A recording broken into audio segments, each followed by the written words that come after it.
LiberalViewer presents.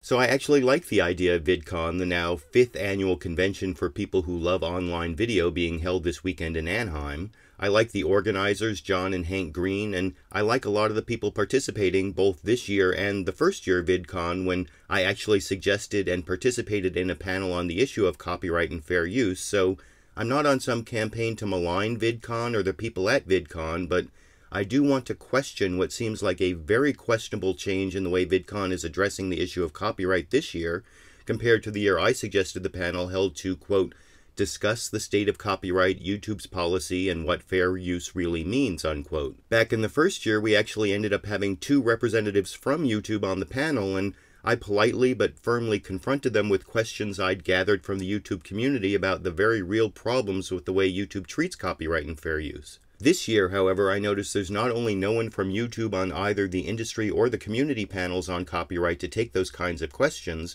but the descriptions for the panels themselves assume a false premise that lets YouTube off the hook, and YouTube is one of VidCon's corporate sponsors. The industry panel is based on the false premise that, quote, YouTube could not exist without a system for identifying and flagging copyright violations, unquote, while the description of the community panel says they will be, quote, discussing how copyright is policed on YouTube, why the system is imperfect but necessary, unquote. Now, I'm not disputing that YouTube's Content ID system is imperfect, of course, but claiming the system is necessary is just false. And you don't have to take my word for it. That's what Fred von Lohman, then the senior staff attorney at the Electronic Frontier Foundation, wrote in a 2010 article titled YouTube's Content ID Censorship Problem Illustrated, that points out that there's nothing in the law that requires YouTube to do this, and the law even makes it clear that YouTube does not need to install filters or monitor their service at all, much less allow copyright owners to use filters to block fair use videos. And what makes Fred von Lohman's analysis even more relevant is that a few months after he wrote it as senior staff attorney at the Electronic Frontier Foundation,